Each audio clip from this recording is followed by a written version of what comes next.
film opens deep in the remote Canadian wilderness, where an unnamed woman lives in seclusion with her twin sons, Samuel and Nolan, and their loyal dog, Coda. They inhabit a rustic cabin, completely cut off from civilization. The mother has convinced the boys that the outside world has been destroyed by a mysterious force she calls the Evil. According to her, this unseen terror claimed the lives of their father and grandparents, and now only the cabin is safe. To protect them, the boys must stay tethered to the cabin by long ropes. Stepping beyond their reach invites certain doom. While the evil has never shown itself to the twins, their mother claims it manifests to her in the haunting form of her own mother, twisted and serpentine. Their survival depends on foraging small animals and gathering scraps from the forest, all while staying within their boundaries.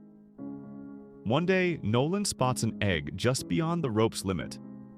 Tempted, he enlists Sam's help. A moment of jealousy strikes Nolan when he thinks he overhears Sam say that their mother loves him more. In response, Nolan cruelly steps on Sam's rope, causing him to fall and break his foot. Terrified, Nolan blows the emergency whistle and their mother rushes to their side, just as the evil briefly appears in the guise of the grandmother. But it doesn't approach them. Back at the cabin, Mama tends to Sam's injury and sternly rebukes Nolan. As a protective ritual, she has both boys press their hands to the wooden floor and recite a mantra meant to keep the evil at bay.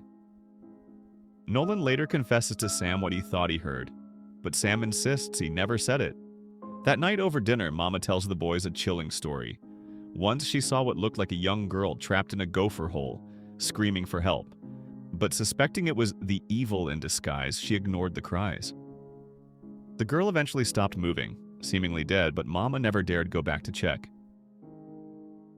As night falls, the evil manifests once again, this time in the form of the boy's father, who chillingly refers to the mother as June. He urges her to confess the truth about how the evil came into their lives, or risk being consumed by it, starting with her own sons. In an effort to reconnect with her children and ease the growing tension, June plays an old record on a dusty turntable. The family gathers by the fire, dancing briefly in a rare moment of warmth and normalcy. But the illusion of peace is short-lived. While out foraging the next day, Nolan becomes separated, lost in the woods and overwhelmed by fear. Without realizing it, he slips beyond the limits of his rope. Suddenly, he is seized by the evil. In a panic, he wakes. It was only a nightmare, but he's standing outside untethered. June finds him and, convinced he's been tainted by darkness, locks him beneath the floorboards to undergo a cleansing. As June heads back into the forest to hunt, she is haunted by yet another vision. Nolan's face being violently pecked apart by a crow, an omen of the evil tightening its grip.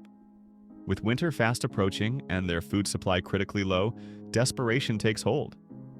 June suggests a horrifying solution. They must kill and eat their dog, Coda. While Sam reluctantly agrees, Nolan is appalled, lashing out and declaring his hatred for them both. June takes Coda outside, crossbow in hand, but as she raises the weapon, her resolve crumbles. She can't go through with it. Sensing a chance for truth, Nolan cuts his mother's rope and traps her inside the shed, determined to prove there is no evil, since he has disobeyed and remained unharmed. But as the storm rages, the evil returns, not to Nolan, but to June.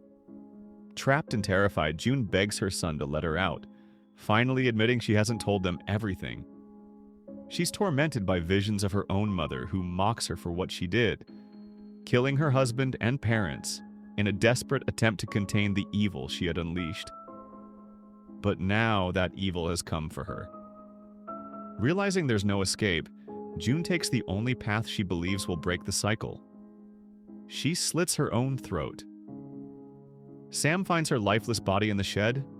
Overwhelmed by grief, he collapses into her arms, sobbing. His world shattered. With Mama gone, survival becomes a struggle.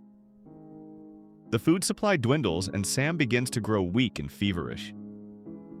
Desperate to save his brother, Nolan ties their ropes together and ventures deeper into the forest, farther than ever before until he reaches a road.